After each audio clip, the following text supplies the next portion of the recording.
So welcome everybody. We are very excited for today's Lunch and Learn with Donna and Tiffany, who are here with us from the LGBTQ Society here in Lloydminster. And today we're going to talk all about being an ally in the workplace, which is a very wonderful topic to cover today. There's someone else coming in the waiting room. So there we go. Yeah, so without further ado, I will turn it over to Donna and Tiffany. I'll watch the chat, so if you have any questions, you can pop them in there. I know they've got some time at the end for questions, so we can help moderate that. And so yeah, without further ado, here are Donna and Tiffany. Thank you.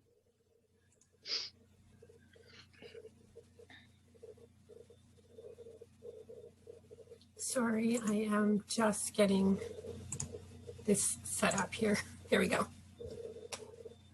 All right, so like Tess said, Donna and myself are here today from the LGBTQ Society, just making a presentation on being an ally in the workplace. So we've got a few things we'll go over with you today. We've got time at the end for some questions, so if you want to just hold till then. But for now, I'll turn it over to Donna with the land acknowledgement.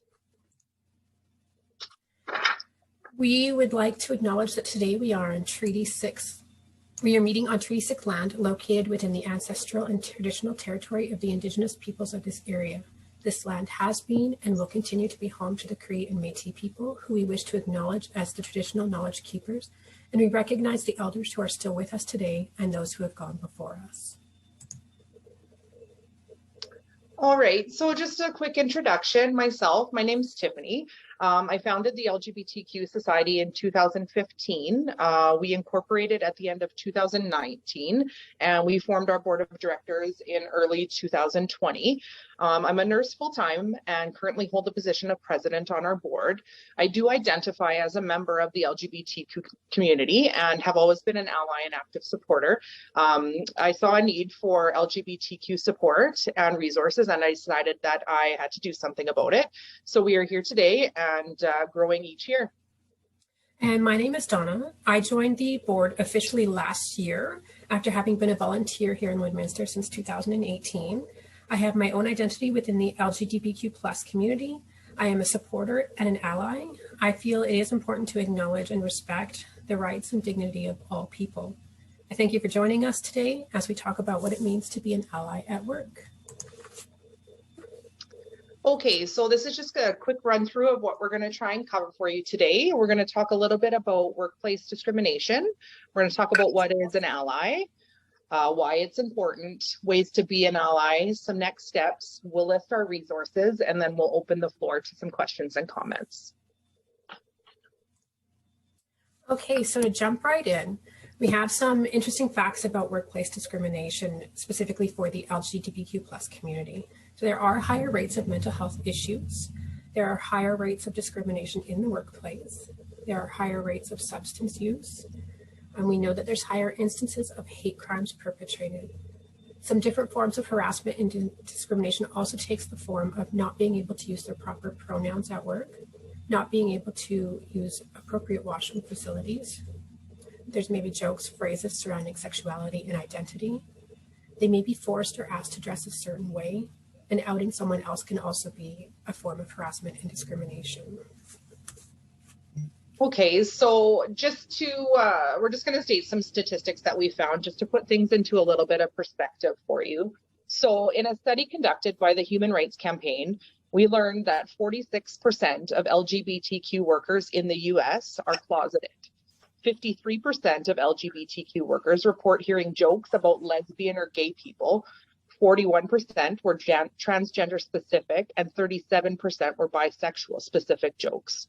1 in 5 workers have been told or had coworkers imply that they should dress more masculine or feminine, compared to a ratio of 1 in 24 for the non-LGBTQ workers. Also, 20% of LGBTQ workers avoided a special event at work, such as lunch, happy hour, holiday parties. Also in that human rights study, we learned that 31% of LGBTQ+ workers felt unhappy or depressed at work. We also found another study in the UK that 35% of LGBTQ staff have hidden their orientation at work. for fear of discrimination. And almost 1/5 have been the target of negative comments or conduct from colleagues just because they are LGBTQ. Turning now to look at some Canadian stats from Stats Canada information that's posted on the Stats Canada website, we know that approximately 30% of Canadian employees are identifying as 2S LGBTQ+, and they report experiencing discrimination in the workplace. We also know that 2S LGBTQ+ individuals are 2 times more likely to experience inappropriate sexual behaviors in public or at work.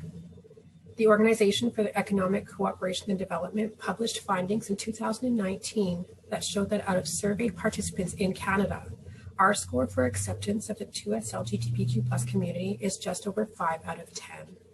That means that just over half of Canadian respondents in this survey have acceptance of the 2S LGBTQ community. Even more concerning on that same survey is that only 44% of Canadian respondents said that they would support a child who expressed themselves as 2S LGBTQ+. Another Canadian fact is that same-sex marriage was not even legal until 2005, and thus workplace benefits were not extended or allotted to the same-sex partners, which in itself we all know is discrimination. On a more individual level, some of the ways that people are discriminated against are in those more day-to-day interactions, such as not being allowed to use or be addressed by their proper pronouns at work, not being allowed to use appropriate washroom facilities for how they identify and who they are. Another way is being asked to dress a certain way to make others feel more comfortable. Often members of the 2S LGBTQ+ community hear phrases like, "that's so gay," or they hear improper use of terms such as tranny or queer.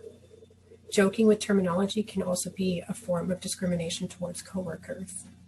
So today, this presentation isn't about shaming or placing guilt, but it is about education on the power of our language and how we can all be more mindful of what we are saying and how that impacts all people. So what is an ally? An ally is a supporter. An ally believes in equality and in human rights for all. An ally has a willingness to learn, and an ally advocates. From the Anti-Oppression Network's definition, they state that an ally is an active, consistent, and arduous practice of unlearning and reevaluating in which a person in a position of privilege and power seeks to operate in solidarity with a marginalized group.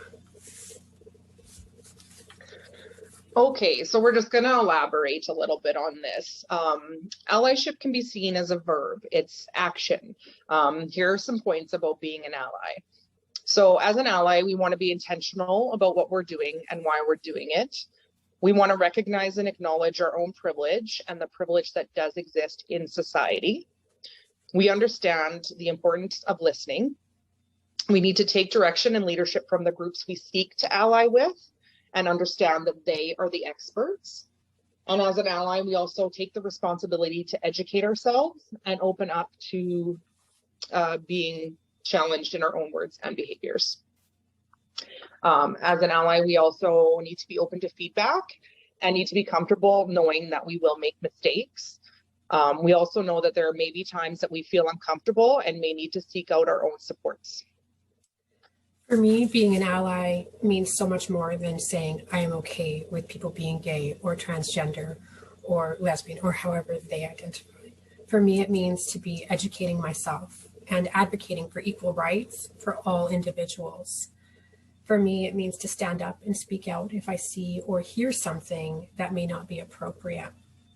This can be done gently and does not need to be aggressive. For example, if I hear the phrase, "that's so gay," I can respond with something such as, "Gay is a wonderful identity. Are you saying that that is wonderful?" Or if someone tells me that they believe 2S LGBTQ+ people are making a choice, I can gently ask if they are open to having a conversation and perhaps learning a new way of thinking.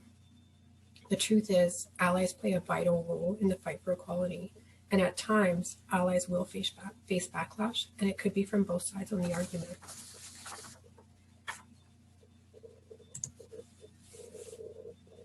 Okay, so we're going to talk about ways to be an ally. So first off, you just need to listen. Just listen, do nothing but listen. When someone is confiding in you, listen.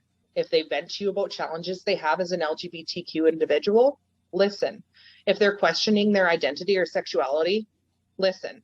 Don't be tempted to ask them to dissect the situation or share your opinion. They're trusting you with something serious and important. Just listen. Next, you want to be affirming. This doesn't mean saying you're great just the way you are. A simple way to be affirming is to contribute to the conversations just like you would with your straight or cisgender counterparts. For example, when you ask your gay coworker about his weekend and he replies, "I surprised my husband for his birthday." Instead of ignoring it or feeling awkward, just say, "Awesome. What did you do? Was he surprised?" Next, you want to stand up. You'd be surprised how much impact a straight or cisgender person can have in creating a better environment. LGBTQ plus colleagues may find it difficult to stand up for themselves. That is why we need you, the allies, to help keep the space inclusive for us, whether we are in the room or not. For example, if you hear a coworker make a gay joke or use the wrong pronouns, you can say, "Hey, that's not cool. Please do not use the terms in a negative way," or "This person prefers said pronoun." Next, you want to be empathetic and accountable. Support your LGBTQ colleagues and imply by being your authentic self, even if that self isn't perfect.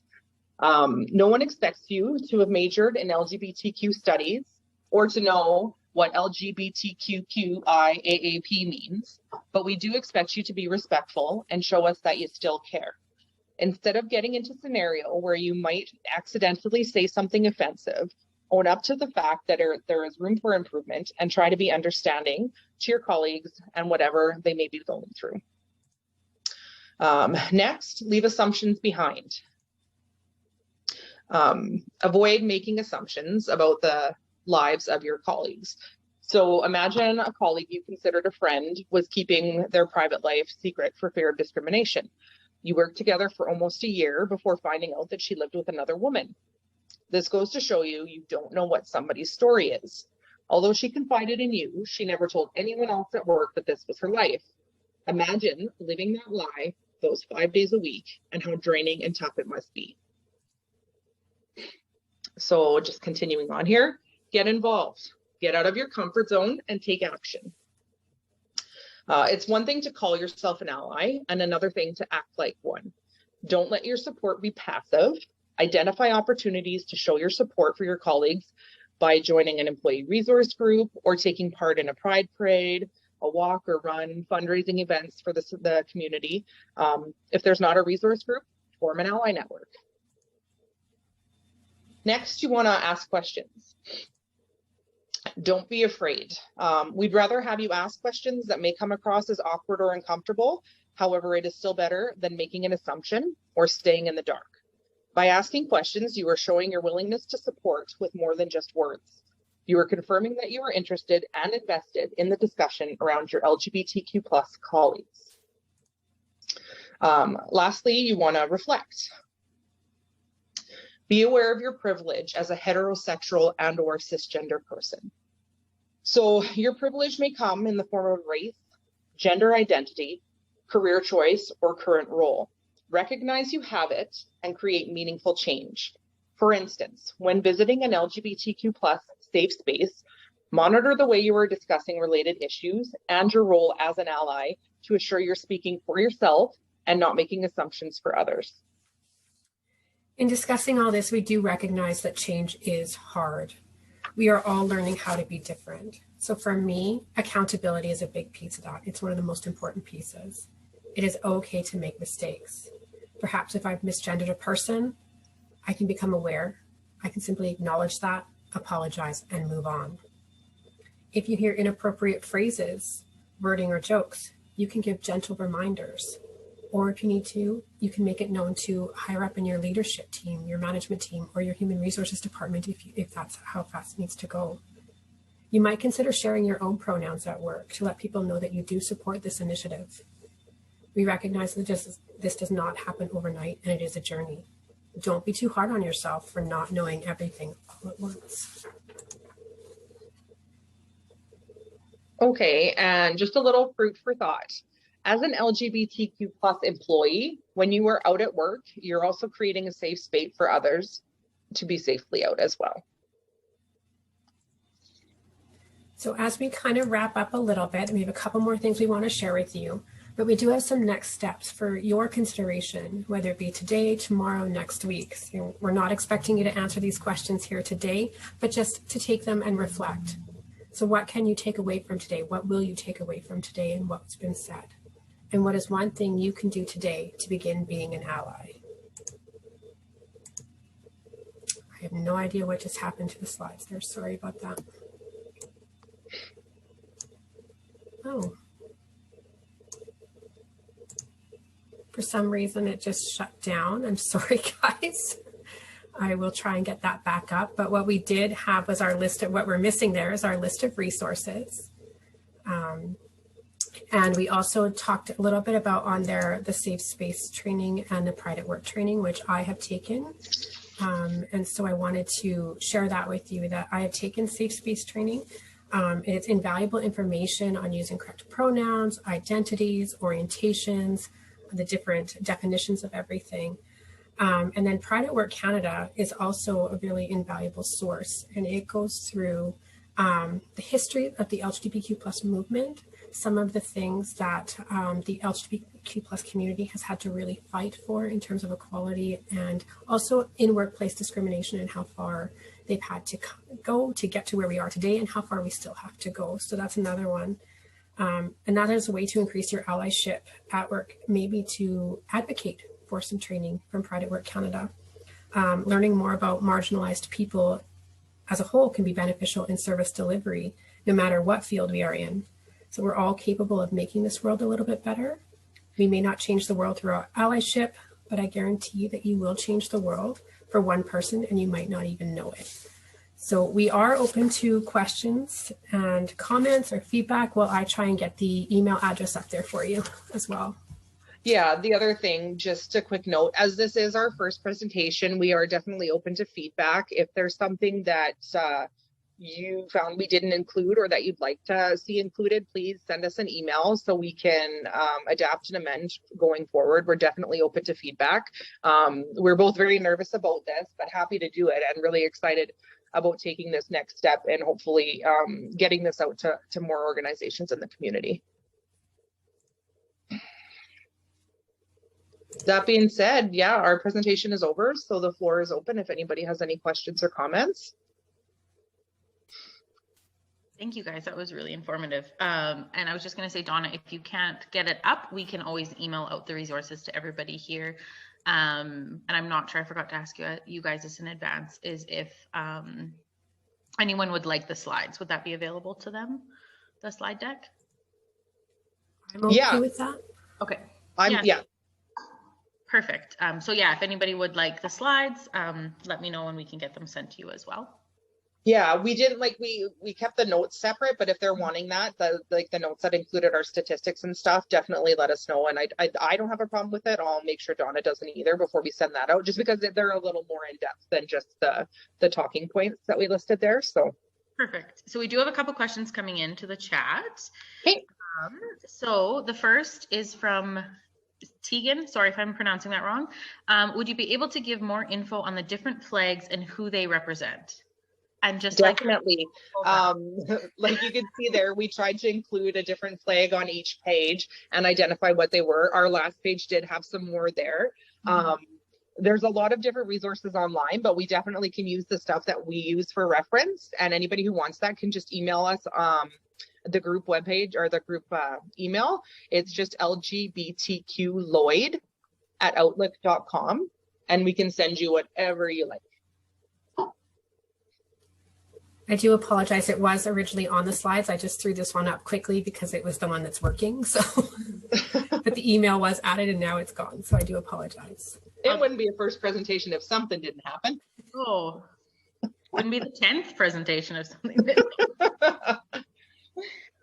Perfect. I couldn't keep up with what else was going on there, but I did see a lot pop up there. So Tegan, I'm not sure if that answered your question. If you have any more, just type them in the chat or come off mute. Christine from Co-op was just asking if the team could share some specific books and podcasts that are helpful for allies. Yeah, we can definitely. We've done some story time the past couple of years with our Pride events, so we definitely have some titles that are really good books, and we can definitely compile some other resources that we can send out to the community if they just want to send us an email specifying what they want, just as a kind of reminder, and then one or more of us will get stuff together for them for sure. Is there any off the top of your head that like you listen to that's your favorite? I'm gonna admit that I'm not one of those podcast people. I'd like to be. And off the top of my head, I read the stories last year for a story time, but I can't remember. I do know Jensen, who is watching right now, is a teacher and is really, like, he's a writer, he's a reader. He would probably know right off the top of his head some titles of books. I don't know about the podcast. I can't speak for anybody else, but I can do my due diligence and research some for sure. So Tiffany, I definitely am willing to share some of those titles. I can do that later. The easiest way is just to contact us either through the email address that Tiffany gave, or hop on over to our Slay the Night, which maybe Donna can shout out at the end. Yeah, for sure. So just off the very top of my head, a cute little storybook for children that I read, I think it was for Pride last year, for our story hour. I read a storybook called A Tango Makes Three. So it's talking about two penguins and their new baby penguin, and just, becoming daddies for the first time and raising their baby penguin just the same as any other family. So for kiddos, I know more about kids stories than I do adult readings. And then if anyone's interested on the mental health side, because I do work in the mental health field, I do have a lot of on the mental health side, LGBTQ counseling, affirmative care type resources that I can throw out there. Sometimes kids' books just do a better job of. They really do. The story, I wish I could remember, but I'm kind of bad on that. The stories, like I read a couple last year, and they're phenomenal. We actually, Jensen did the research for us, I think, and found the titles for us. And there's a couple that we're actually doing next week for Pride Week. Bedtime stories, there's 2 stories they've got picked out as well. So for anybody who wants to follow our events page or join the private group, that'll all be there. And I think they're just Facebook live streaming those. So those will be up for a bit, for as long as we have the licensing allowed to, for anybody who wants to tune in for those. Perfect. Tegan did comment that another great book for kids is My Shadow is Pink. That is a good one. Yeah, I saw that. I might have to look at that one. Yeah, I'm making some notes as we go. And then someone looking for the email, which I did type in the chat, LGBTQ Lloyd@outlook.com. You had said correct? Was your email? Oh, and then Jensen also popped up. So, I can't see it now. Was Canada@dragsstoryhour.org. Maybe, Jensen, did I get that right? Canada@dragqueenstoryhour.org Is another contact. Perfect. And yes, the LGBTQ Lloyd@outlook.com. Perfect. PFLAG Canada, if anyone's interested, PFLAG Canada is Canada's only national organization that offers kind of peer-to-peer support to all Canadians, anyone with questions on sexual orientation, gender identity, gender expression, all that kind of thing. That is Canada's national organization. And they have a website that you can go on and explore as well. Perfect. Are there any other questions for the team here today? I can't see everybody. Type them in the chat or come off mute. Show us your beautiful faces. I know, it's been the same 3 faces. It's like everybody's so shy. It's all good. I thought this was wonderful. And I think probably my biggest takeaway, I'm someone who overthinks. And so I would just be overthinking, but essentially we just need to be kind. Like, right? Like, instead of worrying about saying the wrong thing or doing any of the wrong pronoun or anything, just be kind and gracious. And if you make that mistake, just acknowledge it. And I think that that's such a big thing. Exactly, right? You don't need to treat anybody any different than anyone else. And as long as you're willing to admit that you made that mistake, that means the world to anybody, right? Just being ignorant in that effect is really just what would make, oh my gosh, I totally lost my train of thought, you guys, I'm sorry. But people who are just ignorant in that effect don't realize that all they have to do is be themselves authentically, and don't try and treat anybody any different. Like there's no difference, right? But it's really at the base of what allyship is. It's just acceptance and love for all people, regardless, and just having that, you know, you're a person, I'm a person, awesome. That's really what it's about. You know. You can use that. I use that all the time, so you can use it too. But, you know, and some of those other things, we're not expecting people to remember everything we said today. And we're not expecting people to walk away and be like, I have it all down, I'm an ally. It's just, it is a process, it is a journey, right? And it is something that takes some time. And it's like the question about the flags. We put a flag on every page just to show that there are a lot of different representations. But even as I've been learning over the past years, I don't know all the flags yet, right? It's a process, and it's okay to say, I don't know. It's okay to ask those questions. And I think that's what's really a good takeaway, is it's okay to ask questions and educate yourself the same as you would for anything else. Yeah. Exactly. I think I do have one more question for you guys. I have a family who is not progressive and thinks that this is not appropriate, is for, you know, anything other than the normal, in quotations. Do you have any resources that we could help like break that barrier so we can talk about it with them?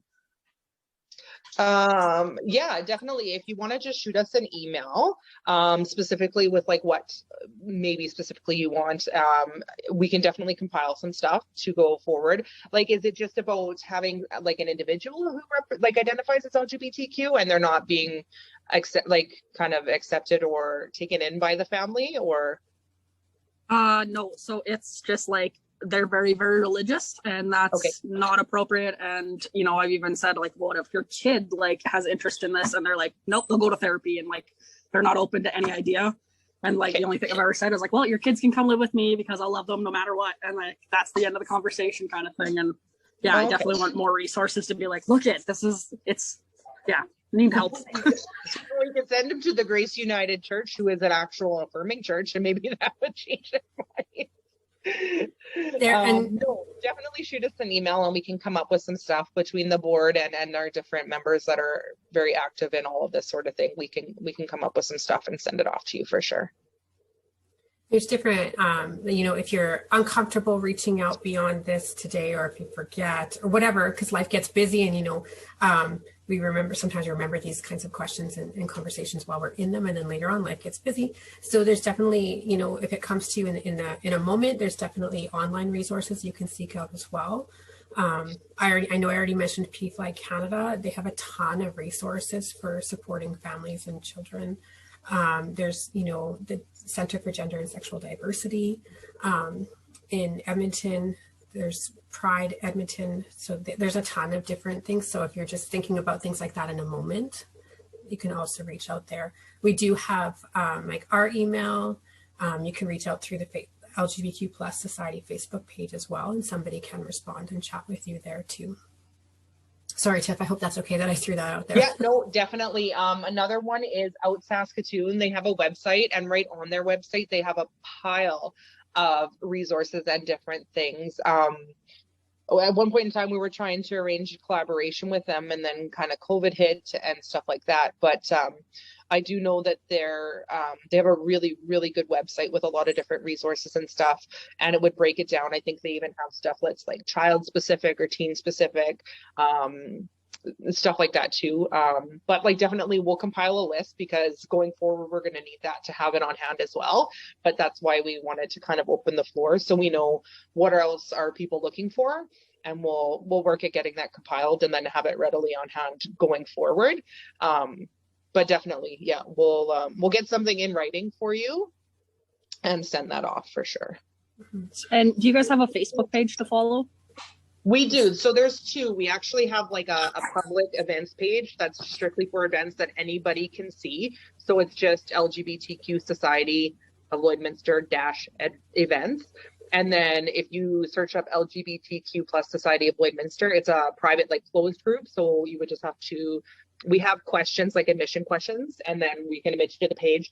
And that one's just more private. So if there's anybody that wants to stay in touch or reach out to people, but they don't want people knowing, no one who isn't in the group can see, like you can't see who's in there. So no one's going to know you're following our page or on there. So there is that as well. And a lot of people will just post stuff and follow up, or we have new members that join, post saying like, hey, I just found out my child is so-and-so. And then there's always somebody in that group that is either in the same situation, has gone through the same situation. And so part of why I started the group was just to even open up that network. So definitely join in and follow there. We can get you added. And if there's other questions, there's always somebody that'll have an answer for you beyond just the few of us that regularly do these kind of events. So thank you. And I see Corrine has her hand up. Yeah, I just wanted to ask about the stats that you shared in the beginning of your presentation. You went through them rather quickly, and a lot of them gave me pause to think about, you know, our own organization and some of the spaces that we interact. So I'm wondering if you got those from a specific source so that I can have a look at them again, or if you want to send me an email, I'll send you the links to the articles that I pulled everything from for the presentation. It would just be way easier for me rather than spouting them off here, since we couldn't get our resources page up for you. Okay. But they are listed on the presentation. So if we can get you a proper copy of the slides, they'll have them as well. Okay, thank you. Yeah. The stats that I shared from Stats Canada actually came off the Stats Canada website page. You do have to type in specifically LGBTQ Stats Canada to get to that page. For me personally, I just find the Canadian web pages on statistics to be hard to navigate, so I just typed it in that way. But they are listed. The Canadian ones are listed on the resources as well, but I did get them directly from Stats Canada. Yeah, I had a harder time actually finding Canadian stats, but I mean, stats are stats, whether it was the US or that UK study that I found. So it definitely is alarming to see some of those numbers. The Organization for Economic Cooperation and Development is a larger organization that does things on an international level. 37 countries are a part of that organization, and Canada is one of them. So they do these types of studies in all of those different countries. I chose just to focus on the Canadian stats for us, but there's more stats worldwide as well. Thank you. Thank you. Christine asked, could you share a few examples of affirming statements you could say in the workplace? Well, off the top of my head, like it's not really an affirming statement, but being affirming. So if there's someone there that say is just recently transitioning, or someone who identifies as non-binary and they have preferred pronouns, acknowledging those and using those will go a long, long way. And that in itself is affirming. It's not an affirming statement, but it's affirming, you know what, this is how you identify. I know that. I respect you. I'm here with you, and I support you on your journey, right? I think some other ways to follow up exactly what Tiffany was saying is, you know, if somebody does confide in you, share with you, tell you something, just thanking them for sharing that with you, for trusting you with that information, but also following up with some questions. How would you like me to, what pronoun would you like me to use? How would you like me to identify you out in public? Do you want this just to stay between us? Like making sure you're not doing something, you know, that's not what the person intended when they share that information can be. So it's not necessarily always about affirming statements. It's more affirming actions and getting clarification and asking them what they're comfortable with and what they need from you as well. I think that goes a long way. Definitely. And even just saying, you know what, I support you. I sincerely understand. You're so brave, like, you know, like anything like that, right? Like we just like, essentially people just want to be acknowledged and accepted, and equality is what we're striving for here. So not making a big deal of anything, accepting people for who they are, how they present, and how they want to be is ultimately all you really need to do. Yeah, I really appreciate that. Thank you both so much. I'm in communication, so what to say is really important. And, you know, to echo Tessa's commentary around kindness, like that, I believe that. It's just, I really appreciate the example. So thank you so much. No problem. Yeah, it was great. And I think the affirming like your actions is important too, because like you said, they might be telling you, but they might not be ready to tell everybody else. So don't go out and necessarily use the pronoun that they want unless you're asking. I think don't just assume. Yeah. It comes to it. Just saying, you know what? How can I help make you more comfortable? Mm-hmm.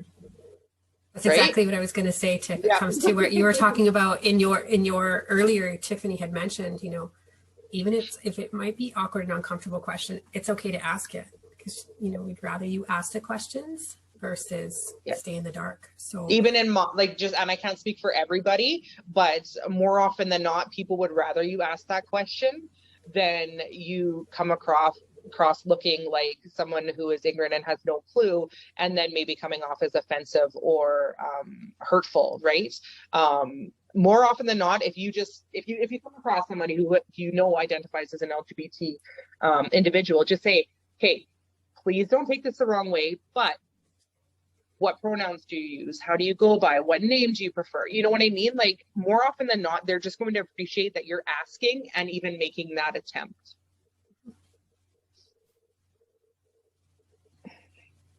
And then Jensen added, also asking how the individual would like you to support them in the workforce or in public. It's okay to be your authentic self too, you know, just as with any friend, colleague, relative, whatever. If somebody asks you something or says to do something that maybe you're not ready or not comfortable with, it's okay to be authentic and say, I'm here to support you. I'm just not comfortable yet. It's okay. I think that's true. We're not saying put yourself, you have to go way out if you're not ready. That's okay too. These are just, the steps to get up there, to get to that point. It is a journey. So if there's something, just as anybody, your family member could say, I want you to go cliff diving. And if you're not comfortable with that, you get to say, no, I'm not going cliff diving, right? So you get to have authenticity to yourself as well. Just another thing I kind of thought it, and we did touch on it back when we were talking about ways to be an ally and affirming, is not so much an affirming statement, but say there was an individual who was non-binary or transitioning in the workplace and someone misgendered them or used the wrong pronoun, correcting that person, whether the LGBTQ individual or not was there, is also a way to help and support them and affirm them. Mm-hmm.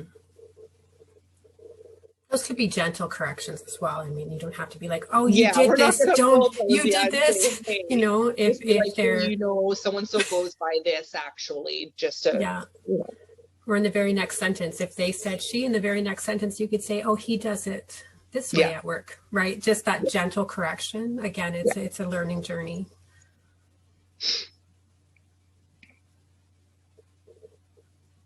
Anybody else out there?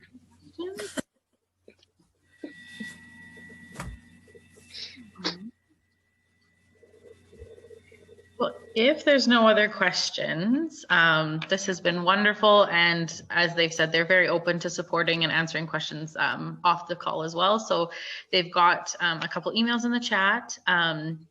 If you miss it and you need, just reach out to us and we can make sure that we can connect you to Tiffany and Donna. I would like to thank you again for doing this. I think it was wonderful, very informative. And this discussion at the end is always so helpful too. So it was wonderful. You know what? It was really awesome to get the invite. As nervous as Donna and I both were, part of this, this is what I wanted to get into essentially. And I'm glad that someone finally gave us the nudge we needed to get started, because someone saw the post about this and said, hey, we don't want one for the workplace, but we just want a presentation on how to be an ally. So now going forward, Donna and I think are going to be very busy coming up with presentations. But it's also part of what I wanted this group to be. So it was awesome to have that gentle nudge. And we were so excited to have the invitation to do this. So can I just say ditto everything Tiffany said? As nervous as I was, I'm glad. And you guys were all super awesome and patient and being okay that all of a sudden the slides just quit. I don't know why, but thank you for that patience and understanding. That's going to stay with me for the rest of the day. So yeah, I can definitely like calm down now and enjoy the last 15 minutes of my lunch break. you bet. It's all good. I said we've had technical difficulties almost every lunch and learn. At least it was just the resource page and not the other stuff we were reading off of. So I said we had the presenter's computer shut off in the middle. So oh my, yeah, that was a bit more of a glitch. So this was good. Yeah, thank you guys so much. There's everyone's thanking you. It's been a great. Yeah, no, it's really, really heartwarming to see that. Like I'm almost gonna cry over here. Raising the awareness. This is all part of being an ally, as you know, things like this. So. And that's why we're here. That's definitely why we're here. Awesome. Well, we can wrap this up, and everybody can have almost 14 minutes of their lunch back. Found time is always wonderful when it seems to be Zoom meeting after Zoom meeting some of these days. So I would just really like to thank Donna and Tiffany again for taking the time out of their day and really providing us with a very insightful presentation. So if anyone has questions, follow up that you'd like to take offline, and you've missed their email, reach out to us, we'll connect you. But yeah, thank you guys so much again. It was wonderful. Very welcome. Thank you so much for having us. Thank you. Take care, everyone. Bye, everybody. Bye-bye.